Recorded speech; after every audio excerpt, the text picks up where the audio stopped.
تاریخی اسلامی کے حالات و واقعات اور شخصیات کے بارے میں مفید اور معلوماتی پروگرام سنیے۔ اسلامی انسائکلوپیڈیا، تحریر سید قاسم محمود، پروڈیوسر عرفان بھٹی۔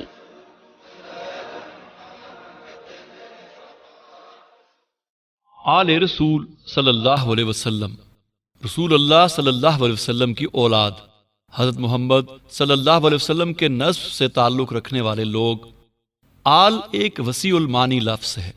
قرآن حکیم میں متعدد مقامات پر اس کے معنی قوم، اولاد، خاندان اور وارث کے آئے ہیں، جیسا کہ آل ابراہیم علیہ السلام، آل عمران، آل لوط، آل ہارون اور آل فرعون وغیرہ قرآنی تراکیب سے ظاہر ہے۔ ہر چند قرآن حکیم میں آل ابراہیم علیہ السلام، آل یعقوب علیہ السلام اور آل عمران وغیرہ کی طرح آل رسول یا آل محمد صلی اللہ علیہ وسلم کے الفاظ کہیں استعمال نہیں ہوئے، تاہم تاریخی اور بدیہی ثبوت موجود ہیں کہ دنیا میں آل رسول صلی اللہ علیہ وسلم کا وجود قائم ہے، اور جب تک دنیا آباد رہے گی اس کے وجود مسعود میں برابر اضافہ ہوتا رہے گا۔ علماء اسلام نے آل رسول صلی اللہ علیہ وسلم کے وجود مسعود کو دو طرح سے بیان کیا ہے، ایک جسمانی کہ جس کا تعلق ماضی سے ہے، اور دوسرے روحانی کہ جس کا تعلق حال سے ہے۔ مسلمانوں کا وہ گروہ کہ جس کے نزدیک موضوع کا تعلق ماضی سے ہے، آل رسول کے معنی پیغمبر اسلام ختمی مرتبت محمد رسول اللہ صلی اللہ علیہ وسلم، آپ کی لخت جگر سیدۃ النساء فاطمۃ الزہرا رضی اللہ تعالیٰ عنہا، آپ کے داماد یعنی کہ چچیرے بھائی سیدنا علی ابن طالب رضی اللہ تعالیٰ عنہ، اور آپ کے دونوں نواسوں سیدنا حسن رضی اللہ تعالیٰ عنہ اور سیدنا حسین رضی اللہ تعالیٰ عنہ کی اولاد کو قرار دیتا ہے۔ ایک اور گروہ حضرت صلی اللہ علیہ وسلم کے محترم چچا سیدنا عباس رضی اللہ تعالیٰ عنہ بن مطلب، آپ کی اولاد، اور سیدنا علی رضی اللہ تعالیٰ عنہ ابن ابی طالب کے دونوں بڑے بھائیوں سیدنا عقیل ابن ابی طالب اور سیدنا جعفر طیار رضی اللہ تعالیٰ عنہ ابن ابی طالب، اور ان کی اولاد کو بھی آل رسول قرار دیتا ہے۔ اب رہے وہ لوگ جو اس کے لفظ کا روحانی پہلو نگاہوں کے سامنے رکھتے ہیں، ان کے نزدیک علاوہ ان پاکیزہ نفوس کے کہ جن کی تعظیم کرنا ہر مسلمان پر فرض ہے، حضرت صلی اللہ علیہ وسلم کی تمام امت یعنی فرزندان توحید ملت اسلامیہ پر آل رسول کا اطلاق ہوتا ہے۔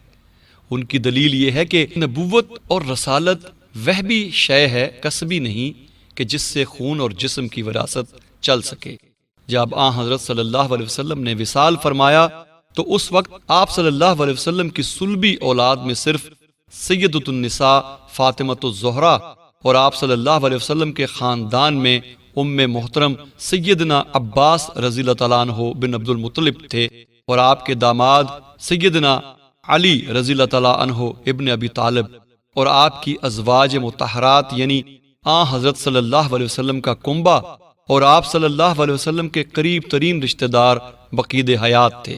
اگرچہ روحانی طور پر حضرت صلی اللہ علیہ وسلم اپنی امت کے باپ اور جسمانی طور پر کسی مرد کے باپ نہیں، جیسا کہ قرآن حکیم کی اس آیت سے واضح ہے کہ ما کان محمد ابا احد منکم من رجالکم ولکن رسول اللہ وخاتم النبیین۔ حضرت صلی اللہ علیہ وسلم کی ازواج مطہرات بھی آپ صلی اللہ علیہ وسلم کی امت کی مائیں کہلاتی ہیں۔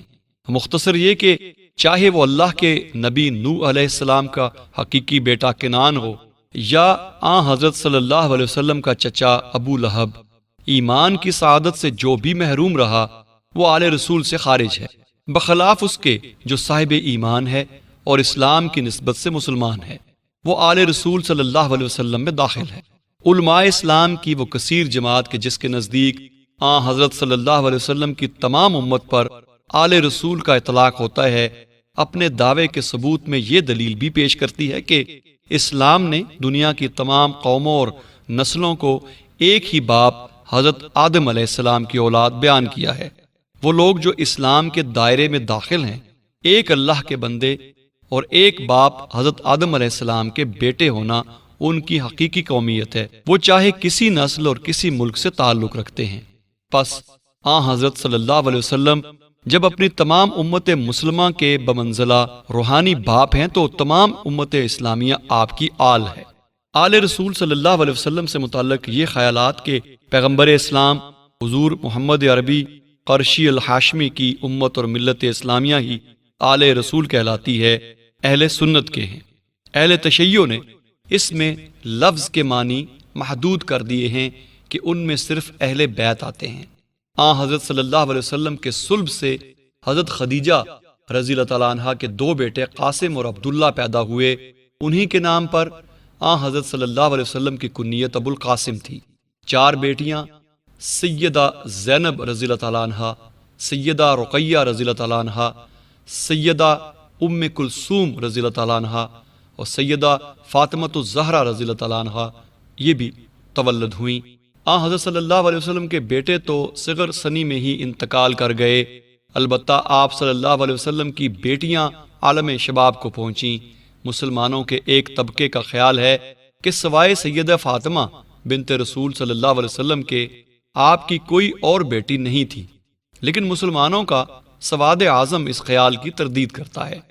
حضرت صلی اللہ علیہ وسلم کی 3 بیٹیاں سیدہ زینب رضی اللہ تعالیٰ عنہ، سیدہ رقیہ رضی اللہ تعالیٰ عنہ اور سیدہ ام کلثوم رضی اللہ تعالیٰ عنہ چونکہ حضرت صلی اللہ علیہ وسلم کی زندگی میں ہی وفات پا گئیں، اس لیے لوگوں کو تاریخ سے ناواقفیت کے باعث یہ گمان گزرا کہ سوائے سیدۃ النساء فاطمۃ الزہرا کے حضرت صلی اللہ علیہ وسلم کی کوئی اور بیٹی نہ تھی۔ پہلی بیٹی سیدہ زینب رضی اللہ تعالیٰ عنہا کی ولادت ظہور اسلام سے 10 برس پہلے ہوئی۔ آپ کی شادی اعلان رسالت سے پہلے کم سنی ہی میں ان کے حقیقی خالہ زاد بھائی ابو العاص بن ربی بن عبد العزا بن عبد الشمس بن عبد مناف بن قصی بن کلاب قریشی سے ہوئی۔ حضرت ابو العاص کے صلب سے سیدہ زینب بنت رسول صلی اللہ علیہ وسلم کی 2 اولادیں پیدا ہوئیں، ایک فرزند ارجمن علی اور ایک دختر نیک اختر امامہ۔ جناب علی ابن ابو العاص کے بارے میں ایک روایت ہے کہ انہوں نے سن بلوغ کو پہنچ کر اپنے والد حضرت ابو العاص ہی کی زندگی میں انتقال کیا۔ دوسری روایت میں جو ابن عساکر کی ہے اس سے یہ معلوم ہوتا ہے کہ حضرت علی ابن ابو العاص جنگ یرموک تک زندہ رہے اور اسی جنگ میں انہوں نے جام شہادت نوش کیا۔ حضرت امامہ بنت ابو العاص یعنی حضرت صلی اللہ علیہ وسلم کی نواسی کے بارے میں تاریخ نویسوں کا بیان ہے کہ وہ سیدہ فاطمۃ الزہرا کی وفات کے بعد ان کی وصیت کے مطابق سیدنا علی ابن ابی طالب کے نکاح میں آئیں، لیکن ان سے کوئی نسل نہیں چلی۔ دوسری صاحبزادی سیدہ رقیہ بنت محمد صلی اللہ علیہ وسلم نبوت کے اعلان سے 7 برس پہلے پیدا ہوئیں۔ عبداللہ بن محمد بن سلیمان الحاشمی کی روایت کے حوالے سے لکھا ہے کہ جب سیدہ رقیہ رضی اللہ تعالیٰ عنہ کی ولادت ہوئی حضرت صلی اللہ علیہ وسلم 33 برس کے تھے۔ طبقات ابن سعد میں لکھا ہے کہ حضرت رقیہ رضی اللہ تعالیٰ عنہ کا پہلا نکاح حضرت صلی اللہ علیہ وسلم کے چچا ابو لہب ابن عبد المطلب کے بیٹے عتبہ سے ہوا۔ جب 40 برس کے سن کو پہنچ کر حضرت صلی اللہ علیہ وسلم نے اللہ تعالیٰ کے حکم سے اپنی رسالت و نبوت کا اعلان فرمایا تو اہل قریش جو اپنی محدود نظر کے مطابق اسے ایک ہاشمی ریاست کے قیام کی کوشش خیال کرتے تھے، حضرت صلی اللہ علیہ وسلم کی سخت مخالفت پر اتر آئے، حتیٰ کہ انہوں نے ابو لہب اور عتبہ دونوں کو مجبور کیا کہ وہ رقیہ بنت محمد کو طلاق دے ڈالیں۔ طبقات ابن سعد میں ہے کہ حضرت رقیہ رضی اللہ تعالیٰ عنہ کا عتبہ ابن ابو لہب سے بھی ابھی صرف نکاح ہوا تھا، رخصتی نہیں ہونے پائی تھی کہ عتبہ ہاشمی نے اہل قریش اور اپنے والدین کے اصرار پر آپ کو طلاق دے دی۔ طبقات ہی میں لکھا ہے کہ سیدہ رقیہ کا دوسرا نکاح حضرت عثمان بن عفان سے ہوا رضی اللہ تعالیٰ عنہما۔ سیدہ رقیہ رضی اللہ تعالیٰ عنہ کے ہاں سیدنا عثمان غنی رضی اللہ تعالیٰ عنہ سے ایک بیٹے عبداللہ پیدا ہوئے جو کچھ برس کی عمر میں وفات پا گئے۔ ان کے بعد سیدہ رقیہ رضی اللہ تعالیٰ عنہ کے پھر کوئی اولاد نہیں ہوئی۔ ہجرت کے 1 سال 7 مہینے گزر جانے کے بعد یعنی رمضان المبارک سن 2 ہجری میں خود سیدہ رقیہ رضی اللہ تعالیٰ عنہ بھی انتقال کر گئیں۔ سیدہ ام کلثوم رضی اللہ تعالیٰ عنہ حضرت صلی اللہ علیہ وسلم کی تیسری صاحبزادی تھیں اور نبوت سے 6 برس پہلے پیدا ہوئیں۔ آپ کا نکاح بھی نبوت کے اعلان ہی سے پہلے حضرت صلی اللہ علیہ وسلم کے چچا ابو لہب کے چھوٹے بیٹے عتیبہ سے ہوا تھا۔ عتیبہ نے بھی عتبہ کی طرح اسلام دشمنی کے جذبے سے مغلوب ہو کر حضرت ام کلثوم رضی اللہ تعالیٰ عنہ کو طلاق دے ڈالی۔ اسد الغابہ میں لکھا ہے کہ ان کی ابھی رخصتی نہ ہونے پائی تھی کہ طلاق وقوع میں آ گئی۔ سیدہ رقیہ رضی اللہ تعالیٰ عنہ کے انتقال کے بعد سیدہ ام کلثوم رضی اللہ تعالیٰ عنہ کا نکاح بھی 3 ہجری میں سیدنا عثمان بن عفان رضی اللہ تعالیٰ عنہ سے ہوا، لیکن آپ سے کوئی اولاد نہیں ہوئی۔ انہوں نے شادی کے 5 سال بعد 9 ہجری میں انتقال کیا۔ سب سے چھوٹی صاحبزادی سیدہ فاطمہ رضی اللہ تعالیٰ عنہ کی شادی سیدنا علی رضی اللہ تعالیٰ عنہ سے غزوہ احد کے بعد 2 ہجری میں ہوئی۔ استیعاب میں لکھا ہے کہ نکاح کے وقت سیدہ فاطمہ رضی اللہ تعالیٰ عنہ 15 سال 5.5 مہینے کی تھیں اور سیدنا علی رضی اللہ تعالیٰ عنہ 21 برس 5.5 مہینے کے تھے، یعنی سیدنا علی رضی اللہ تعالیٰ عنہ سیدہ فاطمہ رضی اللہ تعالیٰ عنہ سے عمر میں 6 سال بڑے تھے۔ سیدنا علی رضی اللہ تعالیٰ عنہ سے سیدہ فاطمہ رضی اللہ تعالیٰ عنہ بنت رسول صلی اللہ علیہ وسلم کے 2 بیٹے سیدنا حسن رضی اللہ تعالیٰ عنہ اور سیدنا حسین رضی اللہ تعالیٰ عنہ پیدا ہوئے۔ دونوں بیٹیاں سیدہ ام کلثوم رضی اللہ تعالیٰ عنہ اور سیدہ زینب رضی اللہ تعالیٰ عنہ بھی پیدا ہوئیں۔ ایک دوسری روایت سے معلوم ہوتا ہے، جیسا کہ زرقانی میں لکھا ہے، کہ ایک بیٹے محسن اور ایک بیٹی رقیہ بھی سیدہ فاطمہ رضی اللہ تعالیٰ عنہا ہی کے بطن سے تھے، جو بچپن ہی میں انتقال کر گئے۔ جس طرح سیدہ فاطمہ رضی اللہ تعالیٰ عنہا کی 3 بہنیں عین جوانی کے عالم میں وفات پا گئیں، اسی طرح وہ بھی عین عالم شباب میں حضرت صلی اللہ علیہ وسلم کی رحلت کے 6 مہینے بعد انتقال کر گئی تھی۔ سیدہ فاطمہ الزہرا رضی اللہ تعالیٰ عنہ کے انتقال کے بعد سیدنا علی رضی اللہ تعالیٰ عنہ نے 7 نکاح کیے، یعنی سیدہ سمیت آپ کی کل 8 ازواج مبارک ہوئیں۔ ان میں سے 17 بیٹیاں اور 14 بیٹے پیدا ہوئے، جن کی تفصیل یہ ہے۔ سیدہ فاطمہ الزہرا بنت رسول اللہ صلی اللہ علیہ وسلم کے بطن سے حضرت حسن، حضرت حسین رضی اللہ تعالیٰ عنہما، حضرت زینب الکبریٰ، حضرت ام کلثوم رضی اللہ تعالیٰ عنہما اور حضرت محسن اور حضرت رقیہ رضی اللہ تعالیٰ عنہما، جن کا بچپن ہی میں انتقال ہو گیا۔ نمبر 2، ام البنین بنت حزام کے بطن سے حضرت عباس علمدار، حضرت جعفر، حضرت عبداللہ اور حضرت عثمان۔ لیلہ بنت مسعود کے بطن سے حضرت عبداللہ محمد اصغر، جن کی کنیت ابو بکر ہے۔ اسما بنت خشیمہ کے بطن سے حضرت یحییٰ اور اون۔ خولہ بنت جعفر کے بطن سے حضرت محمد حنیفہ۔ ام حبیب بنت ربیعہ کے بطن سے حضرت عمر الاطرار اور حضرت رقیہ۔ ام سعید بنت عروہ کے بطن سے حضرت ام الحسن، حضرت زینت القبریٰ اور حضرت ام کلثوم صغریٰ۔ محیائی بنت عمرو القیس کے بطن سے صرف ایک بیٹی کی ولادت ہوئی کہ جس کا صغر سنی میں ہی انتقال ہو گیا۔ ان کے علاوہ زینب صغریٰ امامہ، میمونہ، خدیجہ، فاطمہ، ام ہانی، ام الکرام، رملہ صغریٰ، ام سلمہ، ام کلثوم صغریٰ، ام جعفر، جمانہ اور نفیسہ سیدنا علی ابن ابی طالب کے مختلف لونڈیوں سے پیدا ہوئیں۔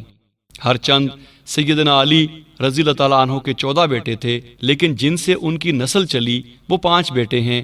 ان کے اسماء گرامی یہ ہیں: حضرت حسن رضی اللہ تعالیٰ عنہ، حضرت حسین رضی اللہ تعالیٰ عنہ، حضرت عباس علمدار رضی اللہ تعالیٰ عنہ، حضرت محمد حنیفہ رضی اللہ تعالیٰ عنہ اور حضرت عمر الاطرار۔ ان سب کی اولاد مسعود آل رسول صلی اللہ علیہ وسلم کہلاتی ہے۔ ہر چند حضرت صلی اللہ علیہ وسلم کے کسی بیٹے سے جو صلبی ہو، حضرت صلی اللہ علیہ وسلم کی نسل نہیں چلی، تاہم لغت کے مطابق چچا کے بیٹے بھی تمام قرابتوں پر قیاس کرتے ہوئے اولاد میں شامل ہیں۔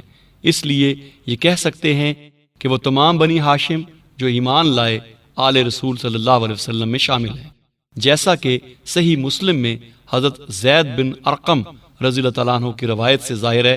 یہی سبب ہے کہ تمام مومنین بنی ہاشم پر صدقہ حرام ہے۔ بنی ہاشم جس کی نسبت حضرت صلی اللہ علیہ وسلم کے پردادا ہاشم بن عبد مناف قریشی سے ہے، حضرت صلی اللہ علیہ وسلم کے دادا عبد المطلب ابن ہاشم، اسد بن ہاشم ابی صفی ابن ہاشم اور فضلہ بن ہاشم کی اولاد ہیں۔ ہاشم بن عبد مناف قریشی نسل چونکہ صرف عبد المطلب ابن ہاشم ہی سے چلی، اس لیے دنیا میں اس وقت جتنے ہاشمی سادات ہیں وہ سب عبد المطلب ابن ہاشم عبد مناف قریش ہی کی اولاد سے ہیں۔ حضرت عبد المطلب بن ہاشم کے 10 بیٹے تھے، ان میں عبداللہ کے فرزند محمد رسول اللہ صلی اللہ علیہ وسلم، عبد مناف المعروف ابو طالب کے فرزند حضرت عقیل، حضرت جعفر طیار، حضرت فضل، حارث کے فرزند ابو سفیان، مغیرہ، نوفل، ربیعہ، عبد شمس اور حضرت عبیدہ ہوئے۔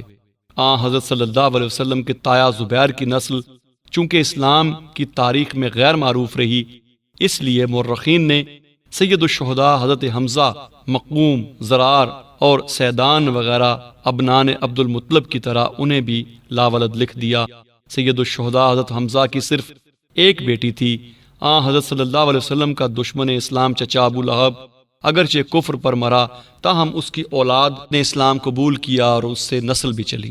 تاریخ سے یوں تو عبد المطلب ابن ہاشم کی نسل کا ان کے 4 بیٹوں حارث، زبیر، ابو طالب اور حضرت عباس رضی اللہ تعالیٰ عنہ کی اولاد سے قائم ہونا ثابت ہے۔